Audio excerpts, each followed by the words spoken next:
Major progress. That is what former U.S. Ambassador to Russia under President Obama is saying about the meeting at the White House yesterday with Ukrainian President Zelensky and the European leaders. Watch this. Whoever had the idea to bring all these European leaders together, in addition to President Zelensky, that was a brilliant idea. And having it come so quickly after Alaska was also very important because now they've changed the talking points here. Okay, with that, let's bring in Ambassador Monica Crowley. She is currently U.S. Chief of Protocol. We watched her welcoming all of these leaders to the White House. She served as Assistant Secretary in the Treasury in the first Trump administration and a foreign policy assistant to former President Nixon. Monica, great to see you. Welcome to the program.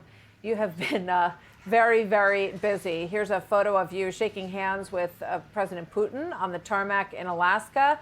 And then we have you welcoming all of these foreign leaders as they came to the White House the other day. And take a look at the East Room. I just want to move through these images because there were translator booths set up in the East Room. There's a ladder in the back of the room and a bunch of people sitting at microphones to try to translate all of these conversations. So how'd you pull that off, and how much time did you have to make this happen? Well, it's great to be with you, Martha. Thank you so much. Yeah, we were returning from Alaska, which was a very productive meeting between Presidents Trump and Putin. We were coming back to Washington, D.C., and at about 2 a.m. on Saturday morning, while we were still on the plane, the president was making a series of phone calls around the world, and we heard that President Zelensky was coming to the White House at 1 p.m. on Monday. So we essentially had 36 hours to gather 8 world leaders, including 6 heads of state, gather them at the White House and make sure every detail was taken care of to ensure the greatest environment, Martha, for the most robust, effective diplomacy. And I think we saw yesterday that only President Trump could convene this kind of gathering of so many world leaders on such short notice in pursuit of peace between Russia and Ukraine. You need a president who's a visionary leader, who is absolutely committed to the peace process, and this president is. I mean, he's already settled about half a dozen other world conflicts around the globe, and this one, as the president has said, has certainly proven to be the most difficult, but he is also incredibly committed to ensuring peace for all of the people in that region. Yeah, I think everybody would like to see this come to an end. It's hard to imagine why anyone wouldn't want there to be peace in Ukraine after all of the war over the last 3 years. You know, it is stunning, and I bring this image up of President Biden at the G7 summit in Italy when Prime Minister Meloni was sort of guiding him back to the rest of the group, only because you are hearing from people like Mark Penn and Michael McFaul, who worked in Democrat administrations, who are just recognizing the energy of the president, of President Trump, in terms of trying to pull together. And he says himself, you know, who knows if this is going to work, but the effort.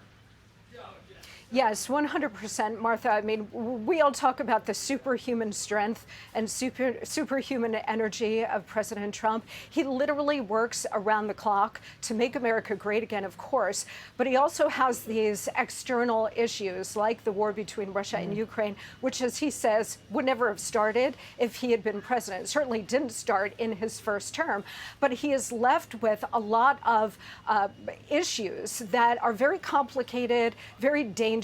He's left with all of that to clean up from the Biden years. And so he is absolutely committed to doing it. He really is a man of peace. And of course, President Trump is driven by strategic imperatives for America's national security interests. But he is also really interested in saving lives. And he said it this morning on Fox and Friends. He said, I hope to get to heaven someday. And I hope by saving thousands of lives will help get me there. He said, I don't know how it's going. I'm not sure if it's going well, but that's what I hope. Monica, we got to go. But was there anything that was like, you know, you're a foreign policy expert, but you're also handling in protocol all of these different, you know, world leaders, and this is how this person likes to do it. Was there anything that was like a, oh my gosh, that's not going to work moment for you? No, because I think all parties are interested in achieving a peace, and this is what the president has said. So the meetings with President Putin in Alaska, and then, of course, yesterday with President Zelensky and all of the European leaders, there has been a change in the dynamic. Prime Minister Maloney talked about this yesterday with the president. These two sets of meetings have been game changers for the peace process. This peace is not going to happen overnight. You know, we've talked about the peace process in the Middle East. Peace is a process, but only President Trump could have achieved this, bringing both sides and all of these other supporting leaders to the table in record time and getting this process down the path toward peace. Well, the fact that they all sort of shed, you know, what in other circumstances might have been their preferences for where they want to sit, and this is all only come under this circumstance, I think says quite a bit, actually. And so do we know yet where and when the meeting is going to be with Zelensky and Putin? There were some locations floating around this afternoon, including Budapest.